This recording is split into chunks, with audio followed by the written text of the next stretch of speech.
Baik, oke. Luar biasa. Makasih ya, Bu ya pertanyaannya ya. Ditanyakan sama Bu Lina nih, apa korelasi antara menghamba kepada murid dengan mandiri? Oke, pertanyaan ini tentu saya yakin udah dari analisa yang mendalam ya, Bu ya, dan pengalaman sehari-hari Ibu. Menghamba pada murid yang tentu sudah Bu Lina tahu juga pastinya adalah berusaha memenuhi kebutuhan belajar murid, menuntun anak, dan tentu pasti sesuai dengan filosofi KHD yang sudah Bu Lina pelajari juga ya di modul 1.1, sesuai dengan kodrat alam dan zamannya. Jadi sesuai dengan potensinya, minatnya, profilnya, atau kesiapan belajarnya, dan sesuai dengan zamannya nih. Sekarang kan di era digital seperti itu. Dari sana kita melangkah menuntun anak ya sesuai dengan yang anak suka, baik metode pembelajarannya, sumber belajarnya maupun karyanya. Nah, dari sana anak bakal merasa merdeka nih, merasa diberikan kebebasan. Dari merasa merdeka atau merasa dibebaskan nih dalam belajar, memilih sumber belajar atau berkarya, mereka bakal punya motivasi dari dalam diri sehingga akan jadi mandiri dalam belajarnya. Dia mampu tahu nih apa kebutuhannya. Dari situlah kemandirian anak itu akan terbangun. Oke, seperti itu. Ada yang mungkin ditanyakan lagi, Bu Lina? Udah sesuai banget. Baik, semoga lancar ya Bu ya nanti ya. Berikutnya adalah di pertanyaan kedua nih dari Bu Rina. Sudah belajar tentang nilai dan peran guru penggerak nih, tapi gimana nih cara internalisasi? Saya yakin juga pasti Bu Rina ini sudah melakukan, hanya saja kita belum, kadang-kadang belum menyadari nih apakah benar-benar udah melakukan atau belum. Nah, dari 5 yang barusan dipelajari tadi ya, di kemarin-kemarin ya, ada berpihak pada murid, mandiri, reflektif, kolaboratif, inovatif. Misalkan nih, internalisasinya nih diawali dengan berpihak pada murid. Berusaha menuntun anak sesuai dengan kebutuhan belajarnya, memetakan kebutuhan belajarnya, memilih metode yang sesuai dengan anak, memberikan kebebasan pada anak untuk berkarya sesuai dengan minatnya, misalkan kayak gitu bisa. Mandiri, kalau anak-anak disuruh milih sendiri, pasti dia bakal bersemangat nih untuk belajar gitu. Reflektif, bisa diberikan masukan untuk perbaikan dan lain-lain ya, seperti itu. Kemudian kolaboratif, kalau kita jadi guru nih Bu, misalkan guru MGMP sekolah ya, tentu kita akan bikin misalkan TP ya, tujuan pembelajarannya bareng-bareng. Ini sudah masuk kolaboratif. Inovatif gitu ya, dari kebersamaan atau dari kolaborasi kita akan punya inovasi-inovasi nih, baik dalam strategi pembelajaran atau lainnya. Dan saya rasa bisa dimulai kayak gini, dan Bu Rina pasti juga sudah melakukannya gitu. Nah, untuk 5 perannya ya Bu ya, misalkan pembelajaran, pemimpin pembelajaran nih, atau coach bagi guru lain, misalkan ya, pendorong kolaborasi, mewujudkan kepemimpinan murid ya, penggerak komunitas.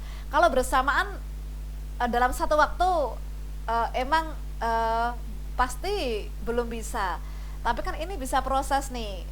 Dengan beriring waktu, pasti lima-limanya semuanya akan terinternalisasikan. Contoh mungkin dari awal kita mulai dari penggerak komunitas. Di sekolah mungkin belum ada komunitas penggerak praktisi ya. Komunitas praktisi belum ada. Terus kita nih membuat komunitas itu. Nah, dari sana kita sudah memulai nih. Seperti itu. Kok sudah bagi guru lain. Kita berkesempatan jadi supervisor misalkan. Nah, kita coaching nih guru itu. Tentu ini materinya belum di 1.2, tapi nanti kita akan pelajari. Nah, kita bisa memulai dari step by step Bu. Baru nanti pasti akan semuanya akan terjalani kok gitu. Mungkin ada yang mau ditanyakan lagi?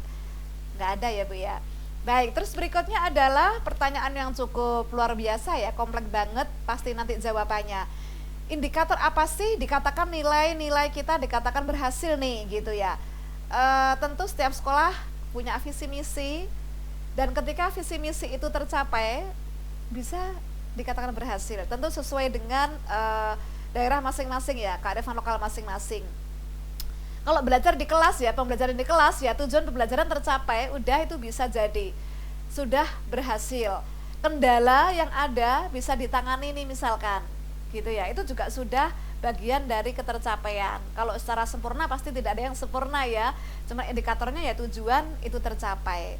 Baik, mungkin ada yang mau ditambahin Bu? Nanya atau nanggepin? Oh nggak ada lagi ya, udah cukup. Pokoknya tujuan tercapai, baik kegiatan, baik visi misi sekolah atau pembelajaran, ya itu sudah termasuk berhasil nih. Kalau belum berhasil, itu langkahnya memang tidak terjawab di modul 1.2, tapi nanti di modul berikutnya ada pilihan coaching, restitusi, dan macam-macam. Nah tentu nanti akan diikuti, kita belajar di modul lain nih Bu. Baik, berikutnya adalah yang keempat nih ya, bagaimana cara kita sebagai guru penggerak ngasih motivasi agar anak-anak ini punya jiwa inovasi dan kreatif, berkolaborasi sesuai keinginan peserta didik. Nah ini faktual banget nih pertanyaannya, suka banget ini saya ditanya begini. Nah tapi jawabannya tentu Ibu sudah lakukan nih sebenarnya. Motivasi ke anak-anak agar inovatif, kreatif, kolaboratif ya, bisa diawali dengan mengenali kemampuan anak nih, minatnya, kesiapan belajarnya gitu ya, profilnya. Dari situ kita kasih kesempatan dia nih untuk menentukan yang dia suka, sumber belajarnya, metodenya gitu ya, atau hasil karyanya seperti apa yang dia suka. Nah dari sana nih nanti mereka akan punya ide-ide sendiri. Terus kita kasih ini nih stimulus biar makin sempurna. Gimana nih enaknya? Pasti mereka nanti bakal berkolaborasi kan, membentuk kelompok ya. Dari sana nanti ide-ide akan masuk ya. Biasanya demikian ya, sama ya. Sama. Dan dari sana nanti kita bakal tahu secara otomatis nih keinginan mereka apa gitu ya. Nah, akhirnya ya udah, inovasinya dapat, kreatifnya dapat, kolaboratifnya dapat, dan sesuai keinginan anak. Gimana nih Bu? Oke, cukup banget. Oke, makasih ya Bu ya. Baik, nanti bisa ditanyakan kembali pada saat saya sambil menjelaskan. Yang kelima, apakah guru penggerak harus punya posisi penting di sekolah nih untuk menggerakkan ekosistem? Saya tahu pertanyaannya mungkin terkait dengan apakah harus jadi staff ya gitu ya. Memang ketika kita menjadi staff ya di sekolah ya atau manajemen, kita punya banyak kesempatan nih karena emang punya kebijakan-kebijakan yang bisa langsung kita terapkan. Namun pada saat kita jadi guru nih, sebenarnya kita udah punya posisi penting kok gitu ya.